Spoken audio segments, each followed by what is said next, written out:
Hello friends, આજે આપણે બહુ જ ટેસ્ટી એવું ચિકન અફઘાની બનાવવાના છે। બહુ જ ટેસ્ટી બને છે, બહુ સરળ પદ્ધતિથી તમને બનાવતા બતાવું છું। તો મારી રીતે હું આજે તમને ચિકન અફઘાની બનાવતા બતાવું છું। તો ચાલો આપણે બનાવવાનું શરૂ કરીએ। વિડીયો ગમે તો લાઇક કરી દેજો, ચેનલને જરૂરથી સબસ્ક્રાઈબ કરી દેજો। તો ફ્રેન્ડ્સ, અહીં મેં 500 ગ્રામ જેટલું ચિકન લીધેલું છે। ચિકનને સરસ રીતે મેં ધોઈ લીધેલું છે।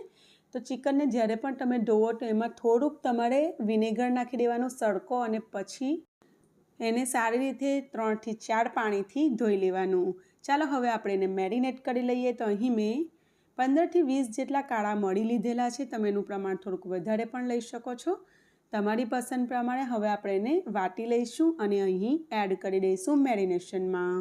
તો ફ્રેન્ડ્સ જુઓ, મેં વાટી લીધેલું છે। હવે એને દરદરું વાટેલું છે, એડ કરેલું છે। સ્વાદ પ્રમાણે મીઠું એડ કરીશું અને લીંબુનો રસ એડ કરીશું એમાં। તો 1 અથવા 1.5 ચમચી જેટલો લીંબુનો રસ એડ કરીશું અને આપણે સારી રીતે એને મેરિનેટ કરી અને ઓછામાં ઓછું 30 મિનિટ સુધી આપણે એને મૂકીશું। તો ટેસ્ટ બહુ જ સરસ આવશે। તમારી પાસે ટાઈમ ઓછો હોય તો તમે એને 15 મિનિટ સુધી મેરિનેટ કરવા માટે મૂકી શકો છો। તો ફ્રેન્ડ્સ, સારી રીતે આપણે એને હલાવી લેવાનું છે, એક પીસ ઉપર સરસ મેરિનેશન આવી જાય। હવે આપણે એને ઢાંકીને એક સાઈડ પર મૂકી દઈશું। ત્યાં સુધી આપણે આગળની પ્રિપેરેશન કરી લઈએ, એક સ્પેશિયલ મસાલો તૈયાર કરી લઈએ। તો અહીં મેં 1 મુઠ્ઠી જેટલા લીલા ધાણા એની દાંડી સાથે ધોઈને લઈ લીધેલા છે અને અડધી મુઠ્ઠી જેટલા મેં ફુદીના લીધેલું છે, એ પણ ફ્રેશ લીધેલું છે। તો ધાણા અને ફુદીનું બંને મેં ફ્રેશ યુઝ કરેલું છે। સાથે સાથે 5 થી 6 લીલા મરચાં ધોઈ અને સમારીને લીધેલા છે।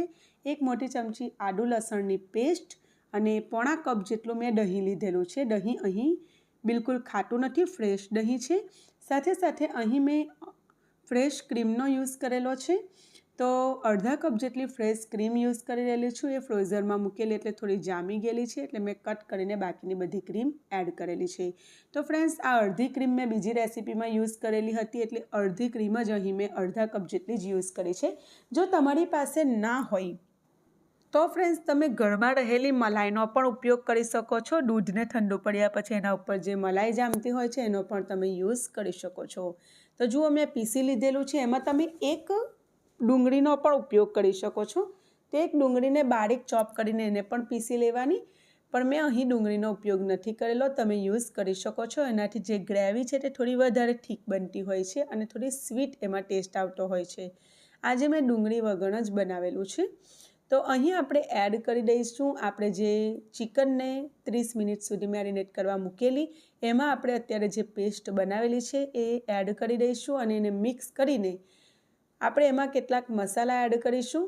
તો અહીં મેં શેકેલા જીરાનો પાવડર 1 મોટી ચમચી જેટલો એડ કરેલો છે, 1 ટેબલ સ્પૂન તમે કહી શકો। અને સાથે સાથે અહીં ચાટ મસાલો થોડોક એડ કર્યો છે, 1/4 ચમચી જેટલો। તો હોય તો તમે જરૂરથી એડ કરજો, ના હોય તો તમે એને સ્કીપ પણ કરી શકો છો। સારી રીતે આપણે મિક્સ કરી દેવાનું છે અને આને પણ આપણે પછી ઢાંકીને કમસે કમ 15 મિનિટ સુધી રાખવાનું છે। હવે મેં એમાં 2 મોટી ચમચી જેટલી કસૂરી મેથી એડ કરી રહેલી છું।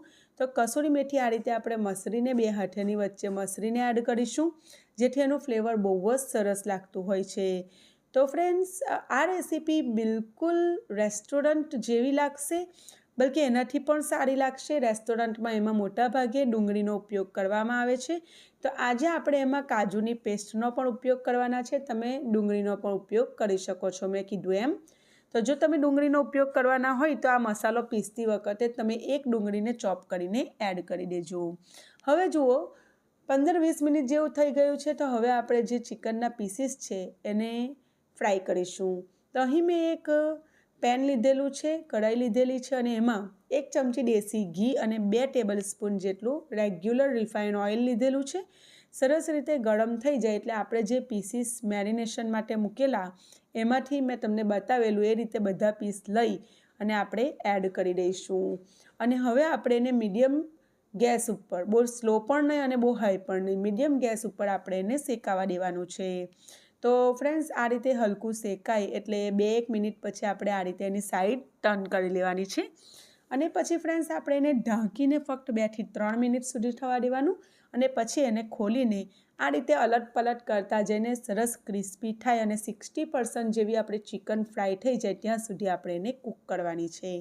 તો જુઓ, લગભગ 8 થી 10 મિનિટ જેવું થઈ ગયું છે. મેં એને 3 થી 4 વખત આ રીતે અલટ પલટ કરેલી છે અને તમે જોઈ શકો છો સરસ એના ઉપર ગોલ્ડન કલર પણ આવી ગયો છે.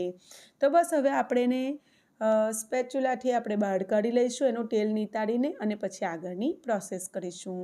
તો અહીં આપણી ચિકન ફ્રેન્ડ્સ 60% સુધી કૂક થઈ જવી જોઈએ. એના ઉપર ખાસ કરીને આ રીતના ગોલ્ડન ડોટ આવવા જોઈએ, જેથી એ ખાવામાં બહુ જ ટેસ્ટી લાગતા હોય છે. તો ફ્રેન્ડ્સ આપણે હવે એને કાઢી લઈશું. તો જુઓ, તમને જોતાં જ ખબર પડતી હશે કે કેટલી સરસ આપણી ચિકન ફ્રાય થઈને રેડી થઈ છે. તો એના બધા પીસીસને આપણે એક બાઉલમાં કાઢી લઈએ છીએ. અને પછી આજે સેમ પેનમાં જ આપણે આગળની પ્રોસેસ કરી લેલા છે. તમે ચાહો ને ફ્રેન્ડ્સ તો અલગ કઢાઈમાં પણ આગળની પ્રોસેસ કરી શકો છો. તો મેં આ જ કઢાઈમાં પછી ગરમ મસાલા એડ કરેલા છે. તો તજના 2 ટુકડા અને 4 થી 5 લવિંગ ઉપયોગમાં લીધેલા છે. તમે ચાહો તો આ ટાઈમ પર તમે ઇલાયચી પણ 2 યુઝ કરી શકો છો. હવે એમાં આપણે જે ગ્રેવી ચિકન જેમાં મેરિનેટ કરેલું એ ગ્રેવી અહીં એડ કરી દઈશું અને એમાં મીડિયમ હાઈ ફ્લેમ પર આપણે ઉભરો આવવા દઈશું.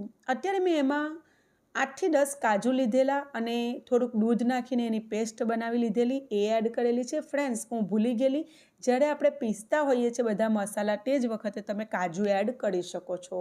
મેં પાછળથી એને પીસીને અત્યારે એડ કરેલા છે. કાજુ એડ કરવાથી ગ્રેવી બહુ જ સરસ ટેસ્ટી અને એકદમ રેસ્ટોરન્ટ સ્ટાઇલ બનીને તૈયાર થાય છે.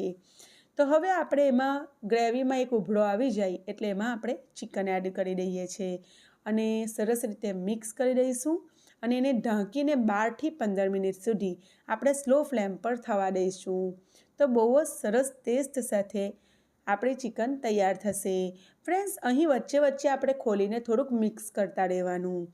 તો મેં 2 થી 3 વખત વચ્ચે મિક્સ કરેલું અને તમે જોઈ શકો છો ગ્રેવી પણ બહુ સરસ ઠીક બની ગઈ છે અને સરસ ચિકન પણ આપણું ફ્રાય થઈ ગયેલું છે અને 100% કૂક થઈ ગયેલું છે. હવે ગેસની ફ્લેમ મેં બંધ કરી દીધેલી છે અને એને ધાણાથી ગાર્નિશ કરી દીધેલું છે.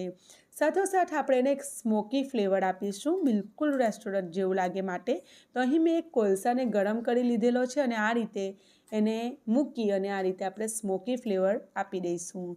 તો બહુ જ સરસ એકદમ સ્મોકી લાગે છે, મીન્સ બહુ જ ટેસ્ટફુલ લાગે છે. તો આ રીતે તમે જરૂરથી એક અંગારો, એક કોલસાને ગરમ કરવાનો, એકદમ સરસ લાલચોળ અને ફોઇલ પેપર અથવા નાની ડીશ ઉપર અંદર મૂકીને આ રીતે સ્મોકી ફ્લેવર આપી દેવાનું. તો ફ્રેન્ડ્સ, તમે પણ આ રેસીપી જરૂરથી ટ્રાય કરજો. તમને મારી રેસીપી ગમતી હોય તો લાઇક કરજો, ચેનલને જરૂરથી સબસ્ક્રાઈબ કરજો. Bye bye.